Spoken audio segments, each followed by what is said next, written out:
आपका धन्यवाद करते हैं कि आपने हमें एक और नया हफ्ता दिया है। आपने हम पर दया किया है और आपने हमारे जीवनों को बरकरार रखा है, हमारे परिवारों को स्वस्थ रखा है, हमारे दोस्तों को कायम रखा है और हमारे कलीसिया के परिवार को आपने बढ़ाया है। इसलिए आपको बहुत बहुत धन्यवाद करते हैं और हम प्रार्थना करते हैं कि आज और इस समय को आप आशीषित कीजिए। जब हम दोबारा से दानियल की पढ़ाई को शुरुआत करने वाले हैं, हम प्रार्थना करते हैं कि आपका पवित्र आत्मा हम सभी को पढ़ाए, हम सभी को सिखाए, हम सभी को उन गहरी बातों को दिखाए। और हम प्रार्थना करते हैं कि जब हम इन सच्चाइयों को जानते हैं, हम अपने तक न सीमित रखें, पर इन गहरी भविष्यवाणी की बातों को हम अपने परिवार के लोगों को, अपने दोस्तों को, सबको बताएं, ताकि वो भी इन सच्चाइयों को जानते हुए स्वतंत्रता पा सके, उस खुशी को पा सके जो आप हमें इन पढ़ाइयों के द्वारा देते हैं। प्रार्थना करते हैं कि जितने भी मेरे भाई और बहन यहाँ जुड़े हुए हैं, आप उनको आशीष दीजिए। उनके परिवार पर आप लगातार बढ़ते चले जाइए और इन परिवारों के जरिए से बहुत से जीवन जो है आपके करीब लाए जा सके। प्रार्थना करते हैं कि इंटरनेट को आप मजबूती से बनाए रखिए, कोई हमें दिक्कत परेशानी ना हो, पर हम आज के पढ़ाई में आपकी सामर्थ से हम बढ़ते चले जाए और आपकी पढ़ाई और महिमा करते चले जाए। धन्यवाद करते हैं कि आपका पवित्र आत्मा हमें सिखाएगा, हमें पढ़ाएगा। धन्यवाद करते हुए इस विनती को आपके प्यारे पुत्र, हमारे उद्धारकर्ता और प्रभु यीशु मसीह के नाम से मांगते हैं। आमीन। हम परमेश्वर का विशेष धन्यवाद करना चाहते हैं कि एक और मौका मिला है कि हम दोबारा से एक दूसरे के साथ बैठ सके और वचनों से जो है हम पढ़ाई कर सके, क्योंकि ये मौके जो है अक्सर जो है हर कोई के पास नहीं है। कुछ लोग शायद इन मौकों में जुड़ना चाहते हैं, पर किसी कारण से वो जुड़ नहीं सकते। शायद उनके पास फोन ना हो, शायद उनके पास इंटरनेट कनेक्शन ना हो, शायद उनकी सेहत अच्छी ना हो। और यदि हम इन समयों में जुड़ पा रहे हैं, इन पढ़ाइयों में जुड़ पा रहे हैं, तो परमेश्वर की महिमा हो, क्योंकि ये जो है परमेश्वर की योजना है। यदि आप मुझसे पूछे, एक समय था जब मैं इन पढ़ाइयों में जुड़ा करता था और उस दौरान जो है परमेश्वर मुझे आज के लिए तैयार कर रहे थे। और इसी प्रकार यदि आज आप इन पढ़ाइयों में जुड़े हैं, तो परमेश्वर आज आपको तैयार कर रहे हैं उस समय के लिए, जिस समय को आज आप नहीं देख सकते हैं, पर परमेश्वर देख सकता है। तो परमेश्वर की महिमा हो।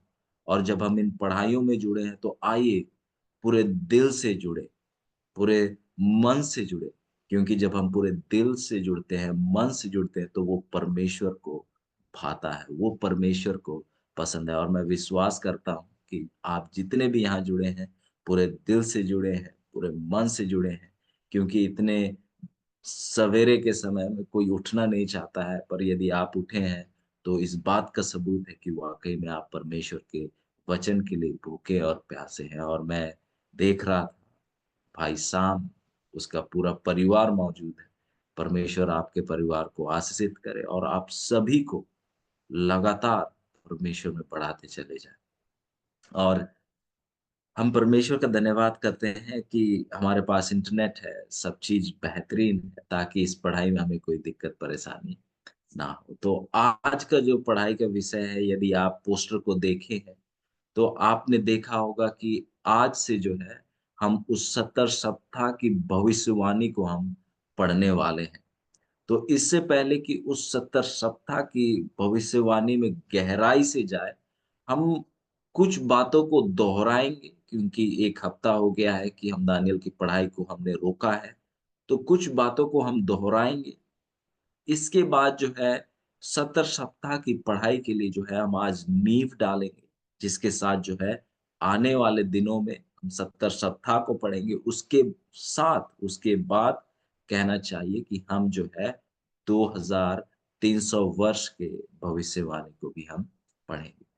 तो आपके पास बाइबल होगा, तो यदि आप दानियल 8 खोल के रखेंगे, तो आपको बहुत मदद सहायता होगी, क्योंकि हम जो है एक बार जो है शुरू से दानियल 8 का 1 से लेके हम जो है 14 तक जो है हम आज देखने वाले हैं।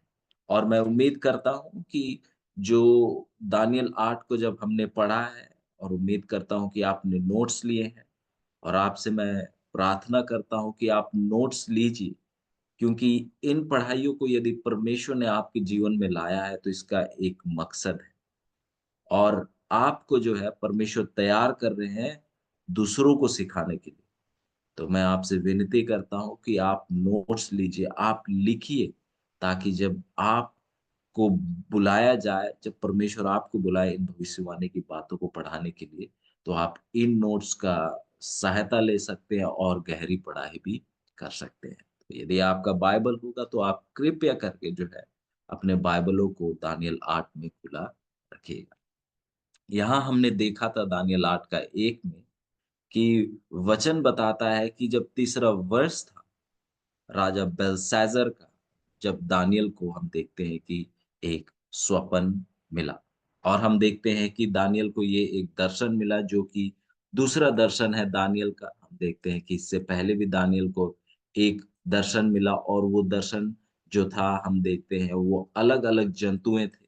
हम देखते हैं सींग है, मेढ़ा है, चीता है, फिर हम वो भयानक जंतु को देखते हैं, और हम छोटा सींग को हम 10 सींगों को देखते हैं, छोटा सींग को देखते हैं।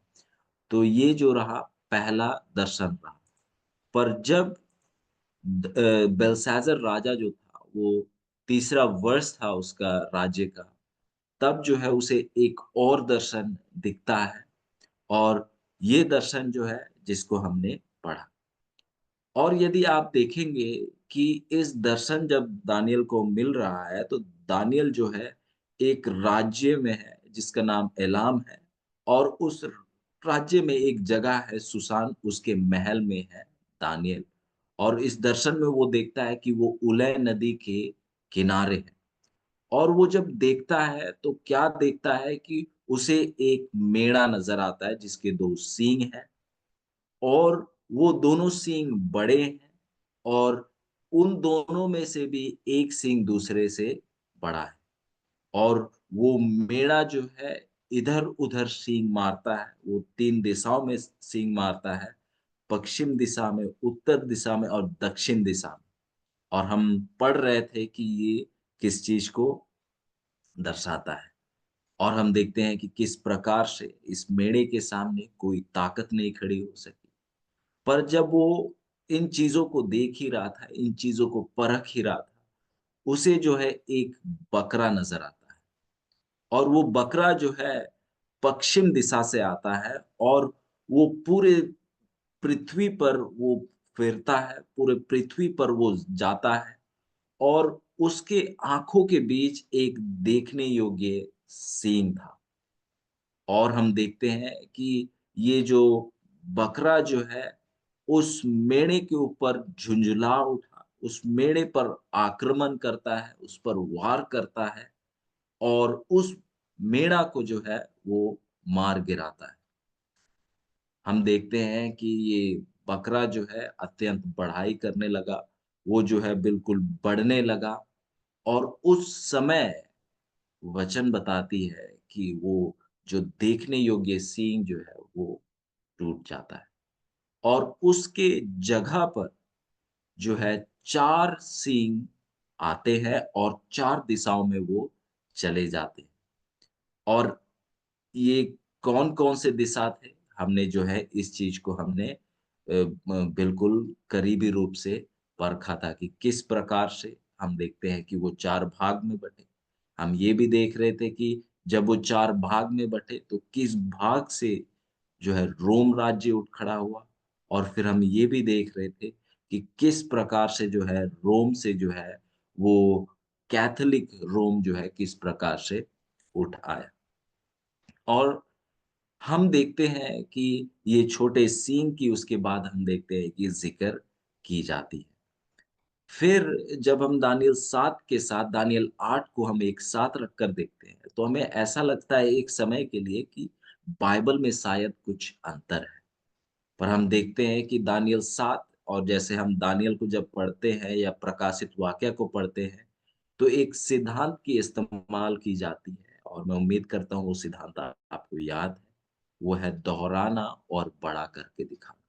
और जब तक हम पढ़ाई कर रहे हैं, आपने गौर किया है कि वाक़ई में जो है कहानी दोहराई जा रही है पर जानकारी बढ़ाई जा रही है। जब हम दानियल 2 में पढ़ रहे थे, हमारे सामने जो है कहानी पेश करी गई, इतिहास की सच्चाई पेश की गई, पर उस पर जो थे कुछ कम जानकारी थी।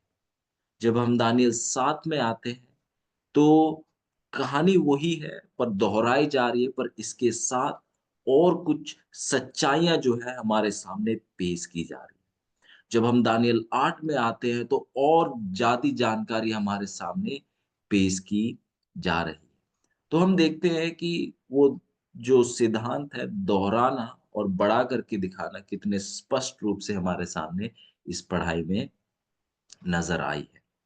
और फिर हम देखते हैं जब दानियल 8 में आ रहे हैं तो हमें और गहरे इतिहास में ले जाया जा रहा है। जैसे आप देखते हैं दानियल 2 और 7 को, तो वहाँ का इतिहास जो है इतना गहरा नहीं है।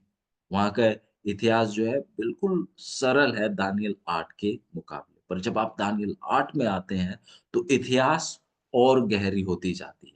और जब हम उस इतिहास में गए, हमने देखा कि किस प्रकार से जो है बाइबल में कोई अंतर नहीं है। बाइबल जो है बिल्कुल जो है सच्चाई को पेश कर रही है। पर मकसद जो है यहाँ पर आप देखेंगे यूनान के बाद आपको छोटा सींग नज़र आता है। हम देखते हैं इस दौर से जो है हमें जो है उस इतिहास की गहराई में हमें जो है जाकर देखने का यहाँ पर परमेश्वर जो है मौका देते हैं, जिसको हमने जो है बहुत लंबे समय के लिए हमने परखा और हमने देखा। हमने देखा कि किस प्रकार से जब यूनान का राज्य 4 भागों में टूटा, तो वो 4 भाग कौन-कौन से थे?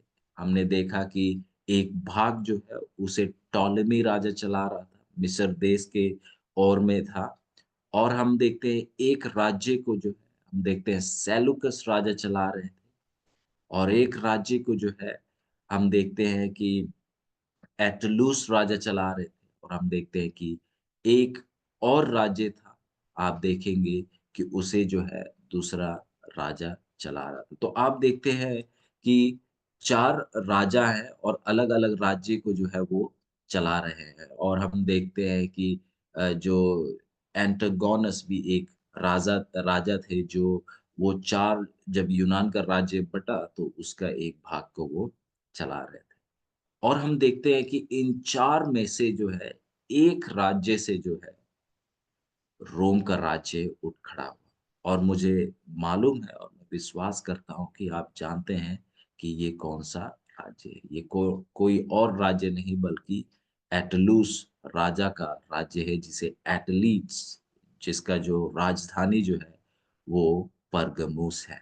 और हम देख रहे थे कि किस प्रकार से समय के बीतते हुए जो रोम का राज्य जो है, एक छोटे से बसेरे लोगों के समान से वो शुरू हुआ पर समय के साथ जो है रोम जो है ताकतवर होते गया और हम देखते हैं कि एटलूस राजा ने जो है रोम के लोगों के साथ हाथ मिला लिया ताकि उसका राज्य जो है ताकत में बना रहे, ताकि उसे जो है उखाड़ कर फेंका ना जाए। और हम देखते हैं किस प्रकार से एटलूस राजा जो है अपने राज्य को जो है रोम की ताकत के द्वारा कायम रखता है और रोम और एटलूस मिलकर हम देखते हैं बाकी के राज्य को वो किस प्रकार से हरा देते हैं।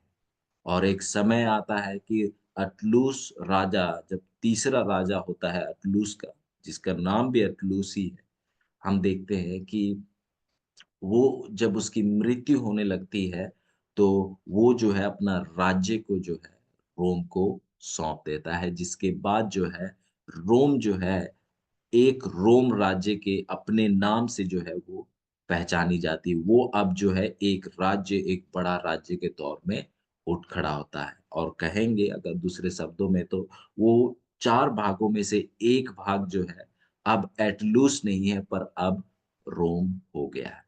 फिर हम देखते हैं कि किस प्रकार से जो है रोम राज्य के धर्म पर अलग-अलग लोगों का हम देखते हैं कि प्रभाव रहा।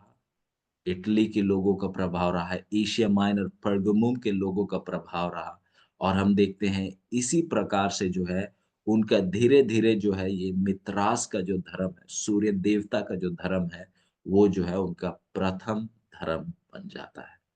और हम देखते हैं कि धीरे-धीरे जो है जब कॉन्स्टेंटीन राजा आया, तो उनका जो है धर्म उनका जो धर्म है, ये बुत-परस्ती से, सूर्य उपासना से जो है, वो अब जो है ईसाई धर्म में हो जाता है, जो कि कॉन्स्टेंटीन सम्राट के दौर में हुआ। जिसके बाद जो है हम देखते हैं कि छोटा सीन उठ खड़ा हुआ, जिसके बाद जो है रोमन कैथोलिक कलीसिया जो है, वो आया। फिर यदि आप 8 8, 9 को पढ़ें तो आप देखेंगे वहाँ ज़िक्र करता है कुछ बातों का, फिर अगर जब 10 पढ़ेंगे, वो बताता है कि किस प्रकार से स्वर्ग के सेनाओं को और उनको रौंद डालता है और उन हम देखते हैं किस प्रकार से वो अ, उस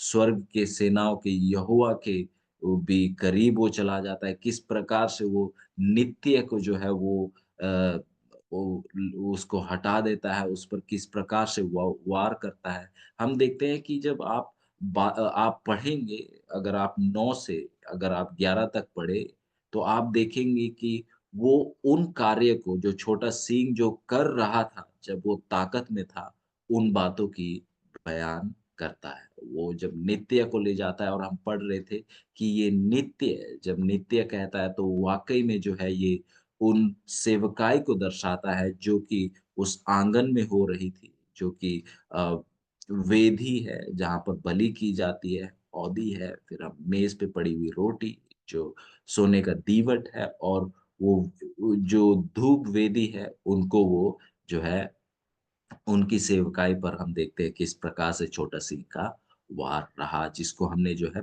पिछले पढ़ाइयों में हमने जिसको पढ़ा था। तो इन बातों को जो है हमने पिछले समय में पढ़ा था और आज जो है जैसे कि हम उस 70 सप्ताह की पढ़ाई में जाने वाले हैं, तो आइए जो इसकी शुरुआत के लिए हम जो है दानियल 8 का जो है 13 और 14 को हम पढ़ेंगे। 13 और 14 को हम पढ़ेंगे और हम देखेंगे कि क्या परमेश्वर ने आज हमारे लिए रखा है। जो अब तक हमने पढ़ाई की है, ये केवल हम दोहरा रहे थे, जो हमारे जो पिछले पढ़ाई की बातें थी और उम्मीद करता हूँ कि आपको जो है, ये बातें जो है आपके ज़हन में आज भी जो है ताज़ा है।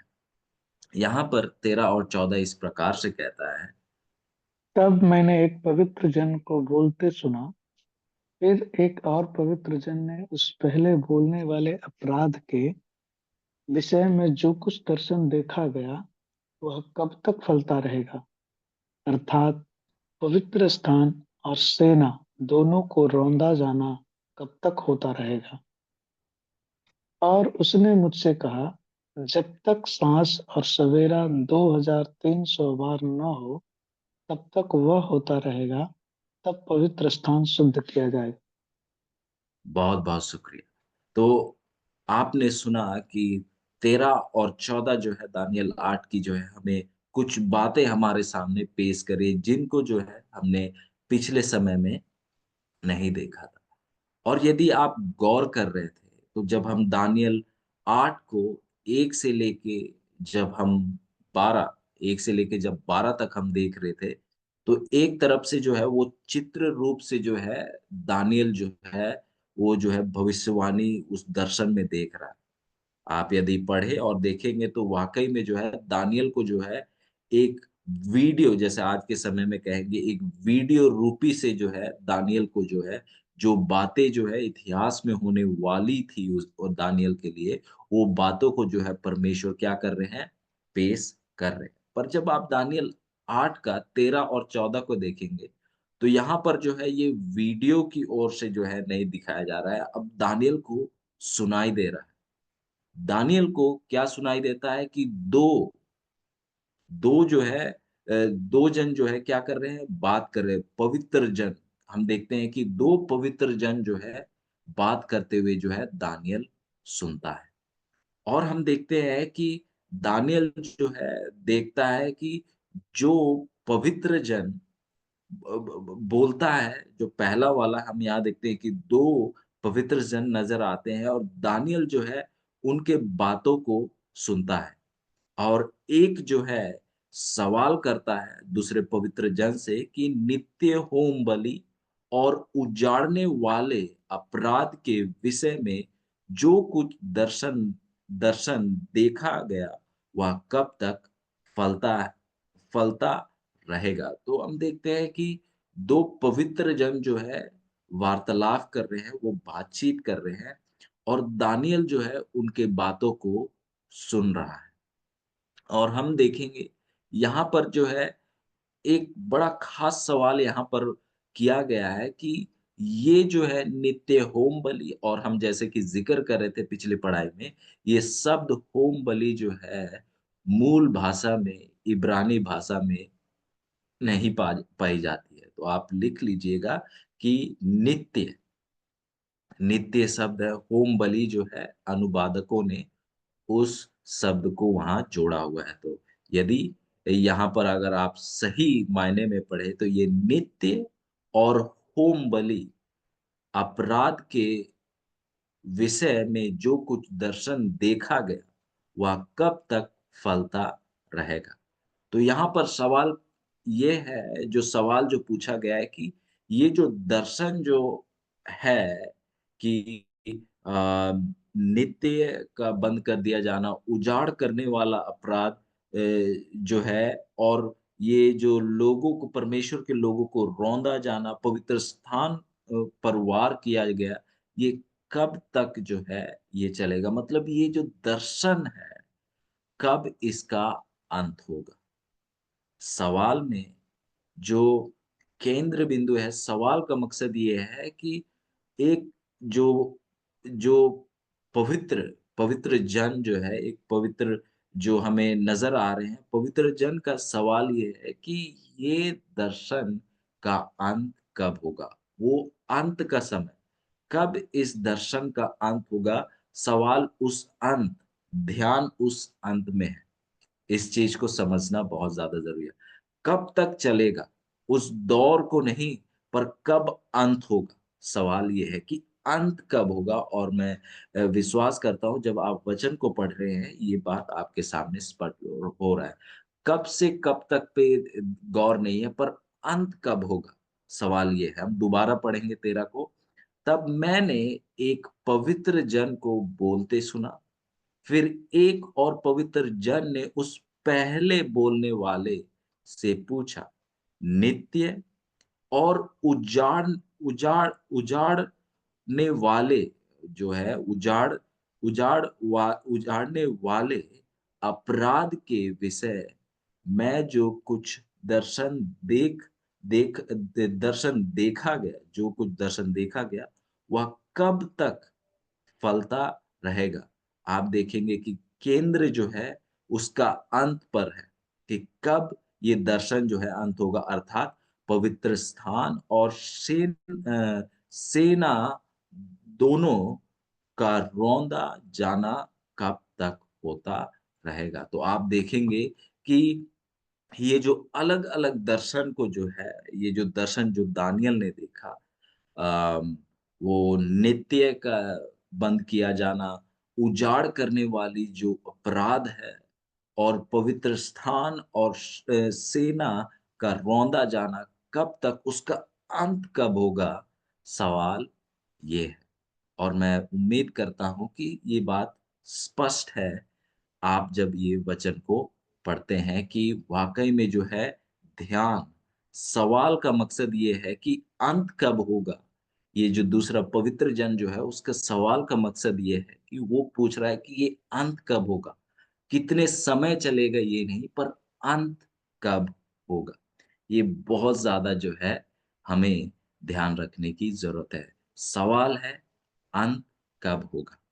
फिर एक और खास बात जिसे हमें याद रखने की जरूरत है, जब आप दानियल 8 की पढ़ाई कर रहे हैं, जब आप दानियल 8 को पढ़ रहे हैं और दानियल 8 को यदि आप पढ़े, दानियल 8 का 1 से लेकर 13 तक, दानियल 8 का यदि आप 1 से लेकर 13 तक पढ़ें, और कहूँ 1 से लेकर 13 तक, तो आप देखेंगे कि जो दर्शन शब्द है, मैंने पहले भी इस बात को हमने रखा था कि दर्शन शब्द जो है, यदि मूल भाषा में उस शब्द को देखेंगे, तो उस शब्द के लिए जो शब्द इस्तेमाल किया गया है, वो है खाजो।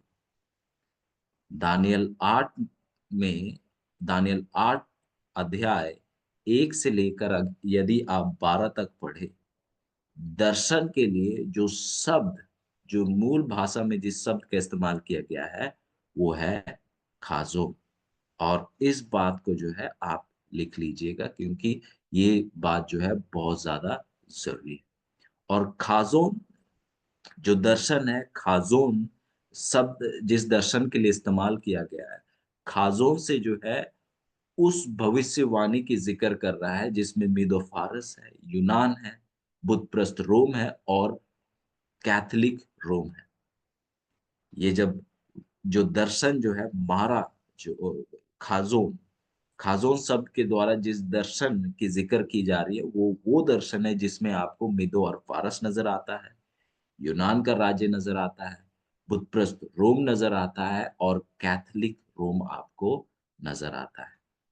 तो मैं आपके सामने जो है एक जो है अम, एक स्लाइड आपको दिखाऊंगा, और मैं दिखाऊंगा कि देखिए वचन में किस प्रकार से लिखता है, और ये हमारे समझने के लिए बहुत ज्यादा मदद सहायता करेगा। तो मुझे समय दीजिएगा। ओके।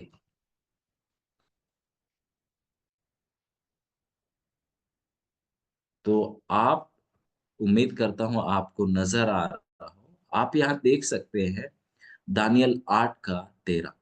दानियल 8 का 13 इस प्रकार लिखता है कि ये जो नित्य है, होम बलि आप भूल जाइए, ये जो है बाइबल में जो है ये शब्द को अनुवादकों ने जोड़ा है। यहाँ इस प्रकार लिखता है कि नित्य और उजाड़ने वाले अपराध के विषय में जो कुछ दर्शन देखा गया, वह कब तक फलता रहेगा, अर्थात पवित्र स्थान और सेना दोनों का दोनों का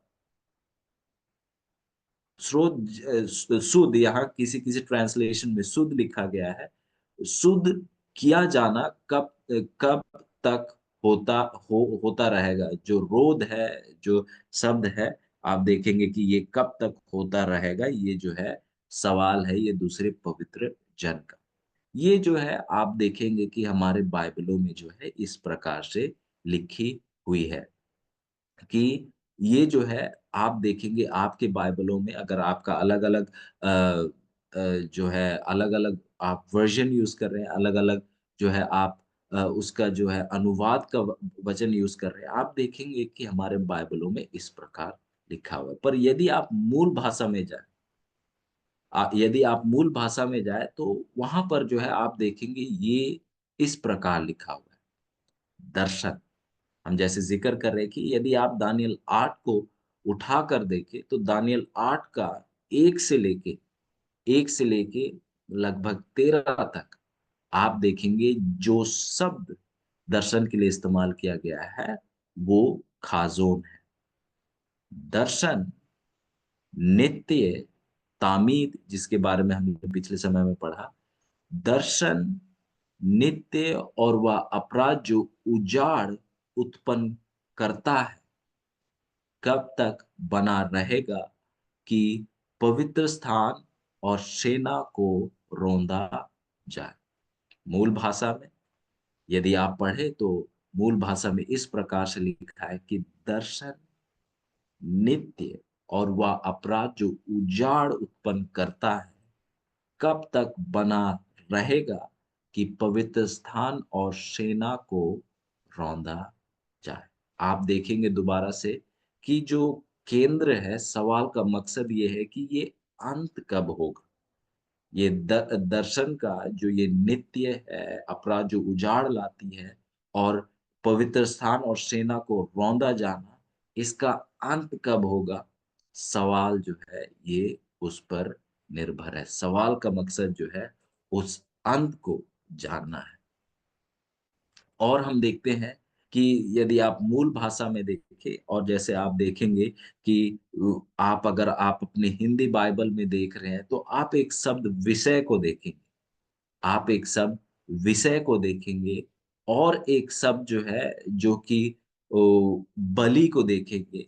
आप देखेंगे कि ये जो शब्द है, यदि आप होम बलि जो शब्द है, ये विषय और होम बलि जो शब्द है, यदि आप मूल भाषा में देखेंगे, ये 2 शब्द जो है आपको मूल भाषा में नहीं नज़र आती है। और इसी कारण से जब हम पढ़ रहे थे इब्रानी अनुवाद को, इब्रानी में जो बाइबल कैसे लिखी गई है, आप देखेंगे कि हम देखते हैं कि दर्शन, उसपे नित्य, इन शब्दों का इस्तेमाल किया गया है। वो जो जो अपराध जो है, जो उजाड़ लाती है और पवित्र स्थान और सेनाओं का रौंदा जाना, ये कब तक होगा? वो अंत कब होगा इस समय का? उस पर जो है हम देखते हैं कि सवाल है। तो हमने जो है देखा कि ये जो शब्द जो है खाज़ोन, जो दर्शन खाज़ोन जो है, ये जो है दर्शन केवल उस उस समय के बारे में नहीं बात कर रहा है। जब आप शब्द खाज़ोन को सुनेंगे, तो वो पूरे पूरा दर्शन को जो है संबोधित कर रहा है। मतलब क्या है? जैसे हमने पहले भी ज़िक्र किया, तो ये मीदो फारस के राज्य को भी ज़िक्र करता है, यूनान के राज्य को भी ज़िक्र करता है, बुतप्रस्त रोम और कैथोलिक रोम, इस पूरे समय का जो दर्शन है, उसको जो है खाज़ोन के द्वारा दर्शाया जाता है।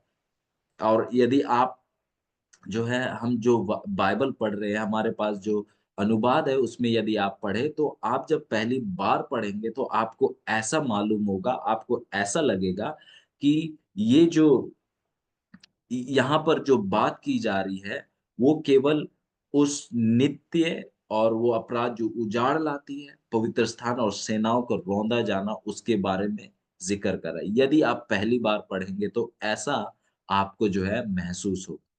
पर यदि आप मूल भाषा में देखें और यदि आप थोड़ा और गौर करके देखें, तो जो यहाँ पर जो है, जो असली जो मकसद है, जब यहाँ पर जो शब्द दर्शन और खाज़ोन जो है मूल भाषा में यदि आप देखें, तो जब खाज़ोन या दर्शन शब्द का इस्तेमाल किया जा रहा है, ये जो है पूरा उस समय को, पूरा उस दर्शन को दर्शाता है, जो कि मादी और फ़ारस और जिसका अंत जो है कैथोलिक रोम में होता है। और मैं उम्मीद करता हूँ कि ये बात जो है आपके सामने स्पष्ट है।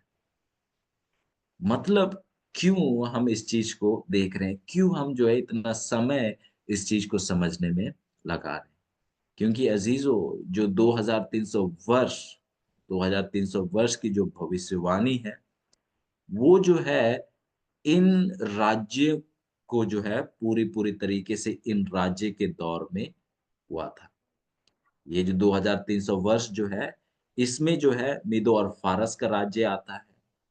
ये 2300 वर्ष के अंदर-अंदर जो है मीदो और फारस का राज्य आता है, यूनान का राज्य आता है, बुतप्रस्त रोम आता है और कैथोलिक रोम आता है। और ये बात बिल्कुल स्पष्ट हो जाएगा जब हम इस भविष्यवाणी की पढ़ाई में जो है हम गहराई से जाएँगे। जो खाज़ोन शब्द के द्वारा जिस दर्शन को ज़िक्र किया जा रहा है, वो जो है पूरा दर्शन है, जो कि मीदो-फारस से शुरुआत होता है और कैथोलिक रोम में अंत होता है।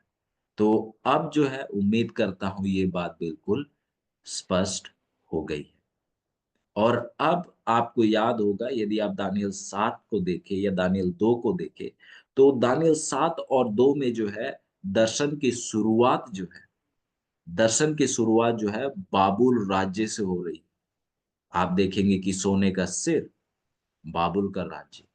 आप देखते हैं दानियल 7 में आपको एक सींग नज़र आ रहा है, बाबुल का राज्य। पर आप जब दानियल 8 में आते हैं, तो अब यहाँ पर जो है शुरुआत जो है बाबुल से नहीं हो रही है, पर शुरुआत जो है मीदो और फारस के राज्य से हो रही है। शायद आपका सवाल भी रहा, और इस चीज को जो है हमने पहले भी पढ़ाई में जिक्र किया था कि कारण जो है जिसकी वजह से दानियल 8 जो है मीदो और फारस से शुरुआत हो रही है, कारण बिल्कुल सरल है। क्योंकि क्योंकि जो ये 2300 वर्ष का जो भविष्यवाणी है, वो मीदो और फारस के राज्य से शुरू हो रही है। क्योंकि जो केंद्र है, जो उसका जो मकसद है दानियल 8 का, और जैसे हम जिक्र कर रहे थे, दानियल जो है दो भाग में है। पहला जो है, पहला भाग दानियल 1 से लेके 7 में है, और दानियल 8 से लेकर जो 12 तक है, ये एक दूसरा भाग है।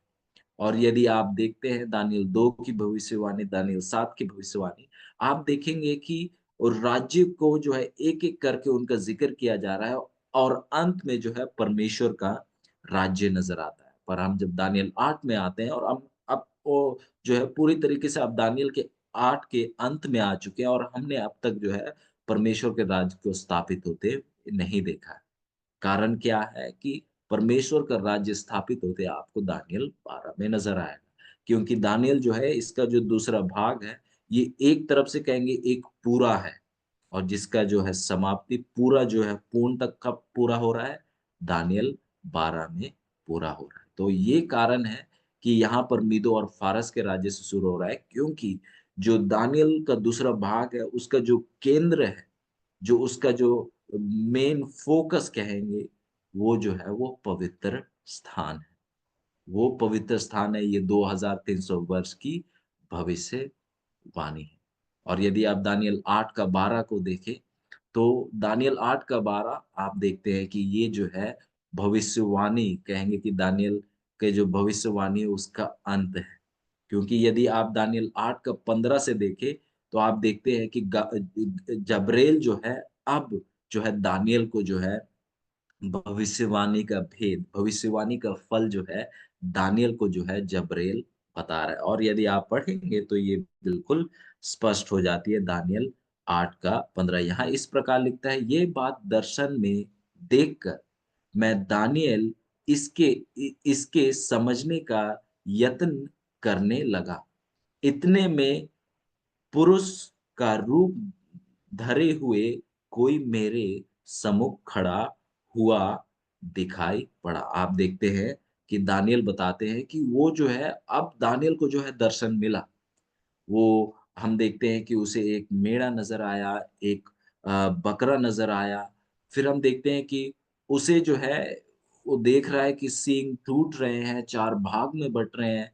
फिर जो है उसे छोटा सींग नज़र आता है। ये जो है उसे दर्शन में नज़र आ रहा है, और छोटा सींग क्या-क्या काम कर रहा है, इन चीज़ों को वो देख रहा है। और दानियल 15 में आप देखेंगे कि दानियल को ये दर्शन दे दी गई है, पर दानियल को जो है इस दर्शन का जो अब तक जो है समझ नहीं है। और दानियल 15 में आप देखेंगे कि दानियल जो है इस दर्शन को समझने की कोशिश कर रहा है। तब मुझे 16 इस प्रकार लिखते हैं, तब मुझे उलय नदी के बीच एक मनुष्य का शब्द सुनाई पड़ा, जो पुकार कर कहता था, हे जब्रैल, उस जन को उसकी देखी हुई बातें समझा दे। हम देखते हैं कि परमेश्वर जो है जब्रैल को कहते हैं कि आप जो है ये दर्शन जो दानियल ने देखा है, वो आप दानियल को बता दे। फिर आप देखेंगे कि दानियल 8 का 15 से लेके 27 तक जो है दानियल को जो है वो दर्शन जो है, हम देखते हैं कि जब्राइल जो है बताता है। तो अब देखेंगे कि दानियल 8 का 14 जो है वाक़ई में जो है, जो दर्शन का जो है अंत है। दानियल 8 का 14 जो है वाक़ई में दर्शन का अंत है।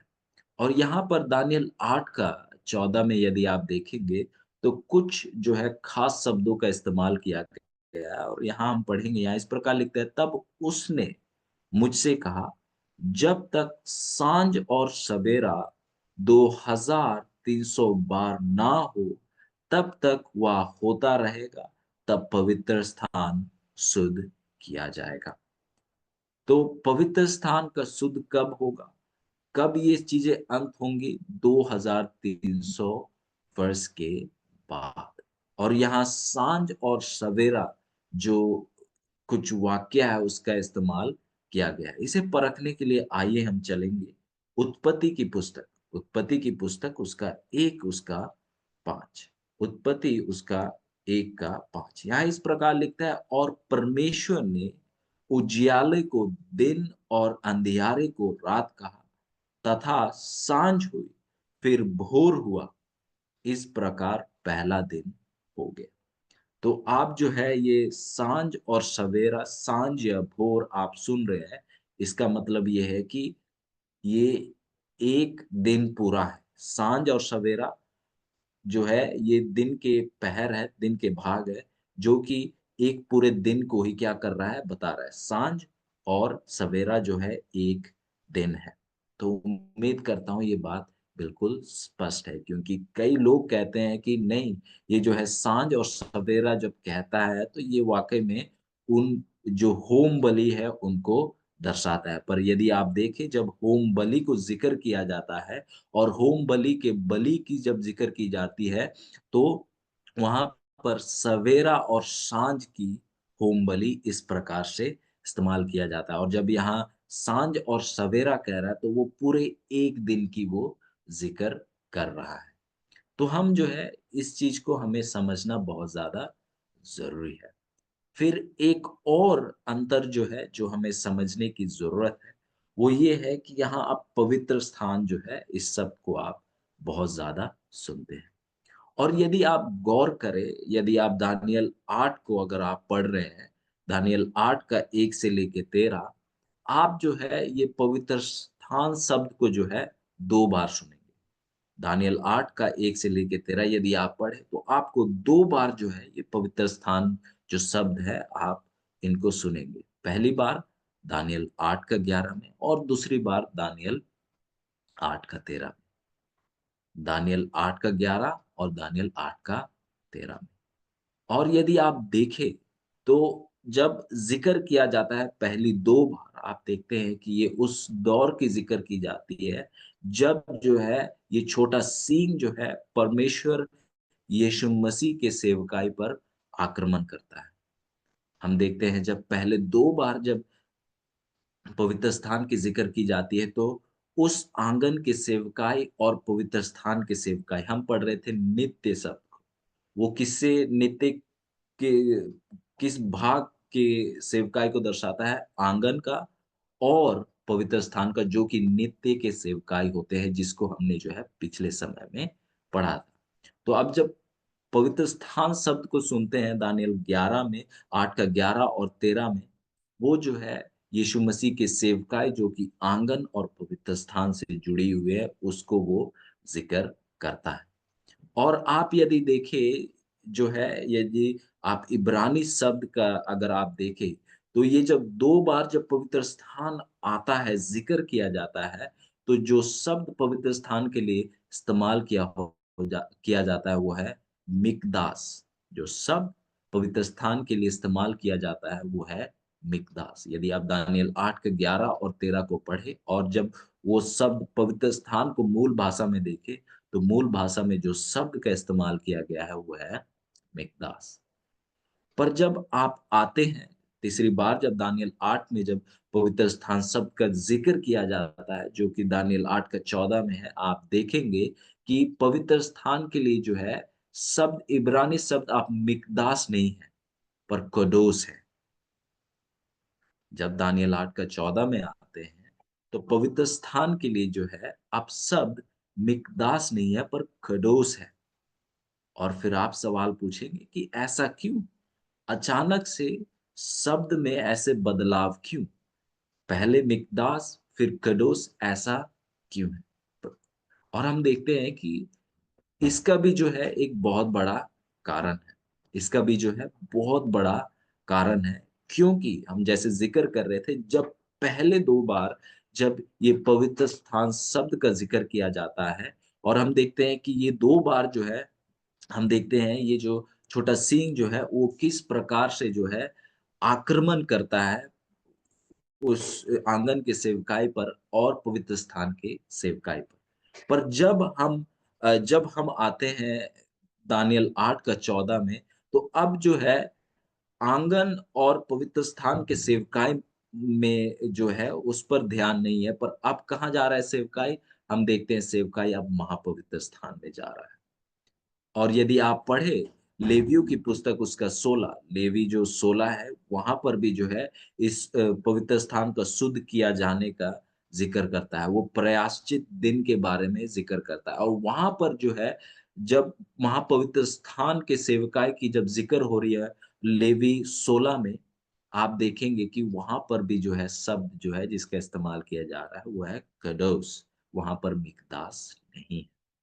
तो जब आप 2 बार जब आप पवित्र स्थान का ज़िक्र सुनते हैं दानियल 8 का 11 और 13 में, वो शब्द जो है उस उस सेवकाई का, पवित्र स्थान के आँगन के सेवकाई और पवित्र स्थान के सेवकाई का ज़िक्र करता है। पर जब आप शब्द कदोस को सुनेंगे, इसका मतलब ये है कि ये जो है महापवित्र स्थान के सेवकाई की ज़िक्र कर रहा है।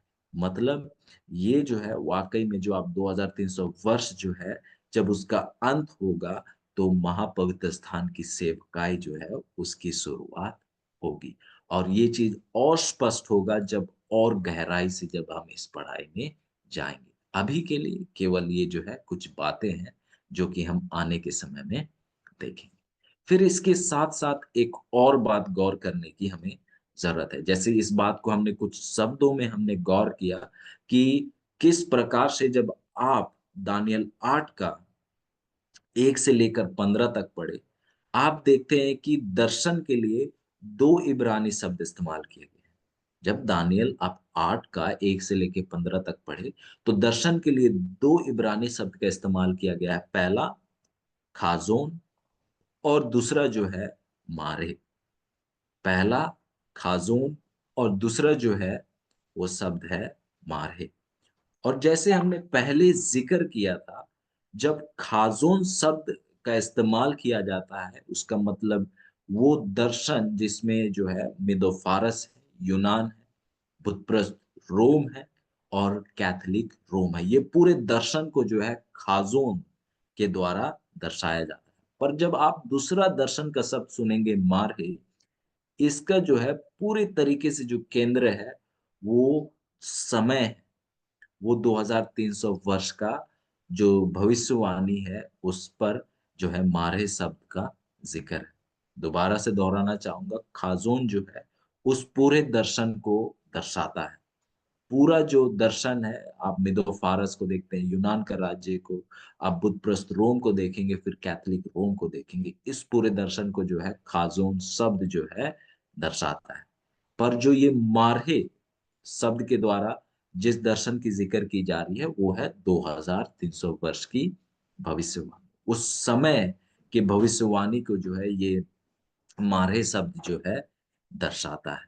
तो उम्मीद करता हूँ ये बातें आपके सामने बिल्कुल स्पष्ट है।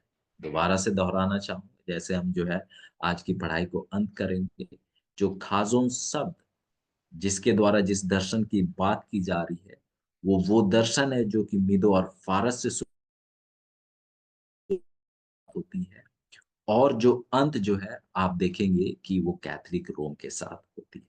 जो खाज़ोन शब्द जो है वो उस दर्शन को दर्शाता है, पूरे उस दर्शन को दर्शाता है, पर मारहे जो है केवल उस 2300 वर्ष के उस समय के भविष्यवाणी के साथ क्या है, जो मारहे शब्द है उसका जो है रिश्ता है। मारहे शब्द जो है जो कि दर्शन का एक और इब्रानी शब्द है, वो केवल जो है उस समय के भविष्यवाणी जो कि 2300 वर्ष का भविष्यवाणी है उससे जुड़ी हुई।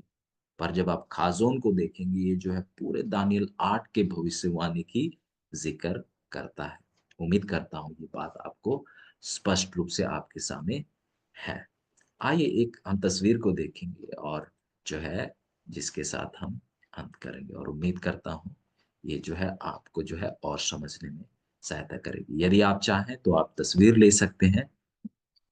ये जो है आप देखेंगे कि दानियल 8 में आप देखेंगे, और दानियल 8 से आगे भी जिन-जिन जगहों पर जो है खाज़ोन का इस्तेमाल किया जाता है, अंग्रेजी स्पेलिंग है, ध्यान नहीं रहा मुझे हिंदी में उन उन चीज़ों को लिखना था।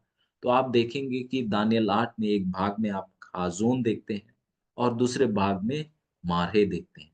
और आप देखेंगे कि आखिरी समय जब खाजोन शब्द का इस्तेमाल किया गया, तो आप देखेंगे कि वो दानियल 11 का 14 है। और आप देखेंगे कि उसके बाद जो है, आप दोबारा से जो 11 का 14 के बाद आप देखेंगे कि दोबारा से जो है आप जो है उसको जो है आप अगर मारहे को देखें तो मारहे जो है अलग-अलग समयों में जो है उसकी ज़िक्र की जाती है। तो आप इसको लिख कर रख लीजिएगा, आप स्क्रीनशॉट ले लीजिएगा क्योंकि बाद के पढ़ाई में जो है आपको ये मदद सहायता करेगी। क्योंकि आप देखते हैं कि जब खाज़ोन का भाग को आप देख रहे हैं, तो अलग-अलग समयों में जो है हम देखते हैं दानियल 8 में भी आपको खाजुन शब्द नज़र आ रहा है, दानियल 9 में भी आपको खाजुन शब्द नज़र आ रहा है, 10 और 11 में भी नज़र आ रहा है। और मारहे भी जो है आपको 8 में नज़र आ रहा है, 9 में, 10 में नज़र आ रहा है। पर यदि आप इसे लिख कर ना रखें या कहीं आप आप याद ना रखें, यदि याद तो नहीं पाना थोड़ा मुश्किल है, पर आप यदि लिख के ना रखें, तो अगर आप अपने बाइबल में पढ़ें, तो आपको जो है अंतर करने में मुश्किल होगी कि ये किस दर्शन की ज़िक्र कर रहा है। तो इसीलिए बहुत ज़्यादा ज़रूरी है कि आप जो है इन जो अलग-अलग वचने हैं, अध्याय हैं, आप उन्हें जो है लिख कर रख लीजिए क्योंकि ये हमें जो है आगे की पढ़ाई में बहुत ज़्यादा मदद और सहायता करेंगे। फिर यदि आप देखते हैं कि दानियल को 15 से दानियल 8 का 15 से लेके अगर आप 27 तक देखिए, आप देखते हैं कि दानियल को जो है जब्राइल जो है उस भविष्यवाणी की भेद, भविष्यवाणी का फल बता रहा है। फिर जब आप दानियल 9 में आते हैं, आप देखेंगे कि दानियल 9 में आप देखते हैं कि दानियल जो है परमेश्वर से प्रार्थना कर रहा है। दानियल जो है यिर्मयाह नबी का पुस्तक को पढ़ रहा है और वो कोशिश कर रहा है कि वो जो है भविष्यवाणी को समझे। क्योंकि जब हम देखते हैं कि आप दानियल का 8 में आप देखेंगे कि परमेश्वर ने जो है जब्राइल के द्वारा जो है दानियल को जो है भविष्यवाणी बता दी। भविष्यवाणी का फल क्या कर दिया? बता दिया। आप यदि आप 26 में जाएँ, 8 का 26 में तो यहाँ इस प्रकार लिखता है दानियल 8 का 26 यहाँ इस प्रकार लिखता है 8 का 26 कि साँझ और सवेरे के विषय में जो कुछ तूने देखा और सुना है वह सच है। साँझ और सवेरे के विषय में जो कुछ तूने सुना है और देखा है वे सच है, परंतु जो कुछ तूने दर्शन में देखा है, उसे बंद रख, क्योंकि वह बहुत दिनों के बाद फलेगा। और यदि आप देखें दानियल का 8 का 26 दानियल का 8 का 26 जब आपके सामने ये जो स्लाइड है आप देखेंगे कि ये किस भाग में है, ये मारहे के भाग में है। तो दानियल 8 का 26 में जो शब्द, जो इब्रानी शब्द दर्शन के लिए इस्तेमाल किया जा रहा है, वो शब्द है मारहे। वो शब्द है मारहे। तो हम देखते हैं कि दानियल के अगर आप देखें, तो अगर आप दानियल 8 का अगर 25 में पढ़े, आप देखते हैं कि दानियल 8 का अगर 15 से लेके आप 25 देखें, तो 15 से लेके 25 में आप देखते हैं कि जब्राइल जो है, दानियल को भविष्यवाणी का भेद बता रहा है, उसका फल बता रहा है और उसका अंत कहाँ होता है? दानियल 8 का 25 में। आप फिर उसके बाद जब आप आगे आते हैं तो आप देखते हैं कि उस पर जो है आप देखते हैं कि दर्शन शब्द का 8 का 26 पे आप देखेंगे कि दर्शन शब्द का आप देखते हैं कि वहाँ पर ज़िक्र किया जाता है, जहाँ पर जो है 2300 वर्ष का बारे में ज़िक्र किया जा रहा है। और आप देखेंगे कि इसको जो है आने वाले समय में और ज़्यादा परखेंगे क्योंकि आप देखेंगे कि कभी-कभी जो है दर्शन शब्द जो है एक ही एक ही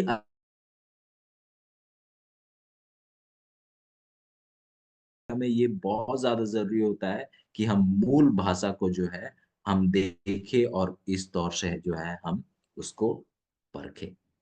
तो हम देखते हैं कि अब जो है दानियल को जो है उस खाज़ोन जो दर्शन खाज़ोन के द्वारा जिस दर्शन की ज़िक्र की गई है, वो जो है दानियल को उसकी समझ आ गई है। खाज़ोन जो कि मेदो फारस, यूनान, बुतप्रस रोम और कैथोलिक रोम जो है ये दर्शन का जो समझ है, दानियल को जो है जब्राइल दे चुके हैं। पर 27 देखिए क्या कहता है, तब मुझ मुझ दानियल का बल जाता रहा और मैं कुछ दिन तक बीमार पड़ा रहा। तब मैं उठकर राजा का काम-काज की क काज फिर करने लगा, परंतु जो कुछ मैंने देखा था, उससे मैं चकित रहा क्योंकि उसका कोई समझाने वाला ना था। तो आप गौर करेंगे कि दानियल को जो है, जब्रैल ने जो है खाज़ोन जो है उसकी समझ जो है जब्रैल ने जो है दानियल को दे दी है। पर हम देखते हैं दानियल फिर भी कहता है कि क्योंकि उसका कोई समझाने वाला, परंतु जो कुछ मैंने देखा था उससे मैं चकित रहा, उसकी उसकी क्योंकि उसका कोई समझाने वाला ना था। हम देखते हैं खाज़ोन की समझ जो है परमेश्वर ने जो है जब्रैल के द्वारा दानियल को दे दिया। पर हम देखते हैं फिर भी दानियल कहता है कि उसे समझ नहीं मिले और यहाँ पर जिस दर्शन की दानियल ज़िक्र कर रहा है वो है मारे, वो 2300 वर्ष की भविष्यवाणी। और इसीलिए आप देखते हैं कि दानियल 9 जब शुरुआत होती है तो दानियल जो है यिर्मयाह नबी की जो कि पुस्तक है उसकी पढ़ाई कर रहा है और आप देखते हैं कि दानियल जो है प्रार्थना में है। अपने पापों को मान रहा है, इस्राएलियों के पापों को अपना मानते हुए वो क्या कर रहा है, परमेश्वर के सामने पेश करता है और हम देखते हैं कि वो प्रार्थना करता है कि उसे जो है 2300 वर्ष की भविष्यवाणी की समझ जो है परमेश्वर दे। और हम देखते हैं कि वो पूरे दिल से, पूरे मन से जो है परमेश्वर के सामने वो प्रार्थना करता है और इसके बाद जो है हम देखते हैं यदि आप दानियल 9 में जाएँ और उसका 20 में 9 का 20 जो है आप देखते हैं कि वहाँ पर जो है अब दानियल को जो है उस भविष्यवाणी मारे जो भविष्यवाणी है उसकी समझ जो है परमेश्वर दोबारा से जब्रैल के द्वारा जो है दानियल के सामने पेश कर रहे हैं। तो हम देखते हैं कि किस प्रकार से परमेश्वर हमें हमारे कितने वफादार हैं, किस प्रकार से वो हमारे प्रार्थनाओं का जवाब देते हैं, किस प्रकार से जब हम प्रार्थना करते हैं तो परमेश्वर सुनते हैं। हमारे परमेश्वर प्रेमी परमेश्वर है। वो हमारे प्रार्थनाओं को केवल सुनते नहीं हैं, पर उनका जवाब भी देते हैं। आप यदि गौर करें आपके जीवन का कोई भी ऐसा प्रार्थना नहीं रहा है जिसको परमेश्वर ने सुना नहीं है और जिसका जवाब नहीं दिया है। और यदि आप कहेंगे कि ऐसा नहीं है परमेश्वर ने मेरे प्रार्थना का जवाब नहीं दिया, अज़ीज़ों ऐसा नहीं है। परमेश्वर हमेशा हमारी प्रार्थनाओं का जवाब देते हैं। पर शायद वो जवाब वैसा जवाब ना हो जैसा आप देख रहे थे। और परमेश्वर ने जवाब दिया तो फिर भी आपको लगा वो जवाब नहीं है क्योंकि आप जो है परमेश्वर का जवाब जो है अपने तौर तरीके से देख रहे हैं। पर परमेश्वर जो है हमेशा जो है और परमेश्वर की ही इच्छा जो है हमारे जीवन में पूरी होनी चाहिए। परमेश्वर जैसा जवाब देते हैं वो सबसे बेहतर जवाब रहता है। तो हम परमेश्वर का धन्यवाद करना चाहते हैं जिस प्रकार से वो हमारे प्रार्थनाओं का जवाब देते हैं। हम परमेश्वर का धन्यवाद करते हैं कि वो हमारी सुनते हैं, वो ब्रह्मांड को रचने वाले परमेश्वर है, पर वो हम जैसे पापी लोगों की बातों को सुनते हैं और उनका जवाब भी देते हैं। परमेश्वर का महिमा हो। आइए हम उस परमेश्वर के पास प्रार्थना के द्वारा जाएँ और प्रार्थना करें कि परमेश्वर हमें भी जो है 2300 वर्ष की भविष्यवाणी की समझ दे। क्योंकि कोई मनुष्य जो है इन बातों को नहीं समझा सकता है। कोई मनुष्य जो है इन गहरी बातों को नहीं समझ सकता है, यदि परमेश्वर ना सिखाए। आइए प्रार्थना करें कि कल से परमेश्वर इन गहरी बातों को हमारे सामने स्पष्ट करते चले जाएँ। आइए हम प्रार्थना करें। महान दयालु स्वर्गीय पिता, हम आपका धन्यवाद करते हैं, आपको महिमा और बढ़ाई देना चाहते हैं क्योंकि आप मेहनत, आप प्रयास कर रहे हैं हमें सिखाने के लिए, हमें पढ़ाने के लिए। धन्यवाद करते हैं पवित्र आत्मा की सेवकाई के लिए और जिस प्रकार से आप सच्चाइयों को सरल शब्दों में हमारे सामने रख रहे हैं।